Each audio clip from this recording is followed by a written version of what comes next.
All right, number 19 says, what is the conclusion of the following conditional? Remember, your conclusion or your conditional has two parts, your hypothesis and your conclusion. This one says a number is divisible by 2 if the number is even. I would rewrite this statement as if a number is divisible by 2, or if a number is even,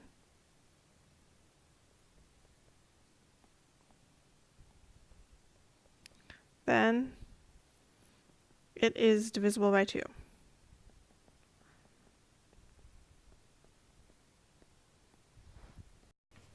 All right, your conclusion is the part after then. All I did was I took the part after if, I put it first, and then I put whatever was left after then. Your conclusion is the part after then, so it's going to be this part here. It is divisible by 2. That's your conclusion. Number 20 says identify the hypothesis and the conclusion of the conditional statement. If yesterday was Friday, then today is Saturday. So your hypothesis is everything after if but before then. Your conclusion is everything after then. And that's it. So hypothesis, yesterday was Friday. Conclusion, today is Saturday. 21 says, what is the converse and the truth value of the converse of the following conditional? If an angle is a right angle, then its measure is 90. So my hypothesis here is an angle is a right angle.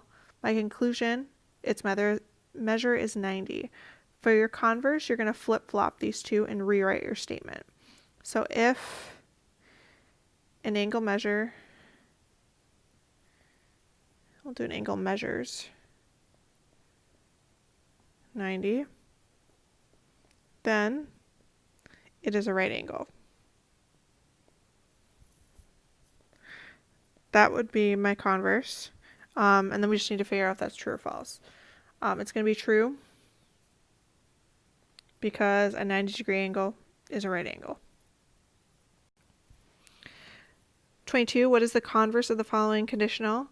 If a point is in the fourth quadrant, then its coordinates are negative. Again, find your hypothesis. A point is in the fourth quadrant. And your conclusion, its coordinates are negative, and flip-flop them. Boom, boom, boom, boom. So if a point's coordinates, I'm going to shorten that, are negative, then it is in the fourth quadrant. Is in the fourth quadrant. Again, we're just flipping our statement, and that is your converse.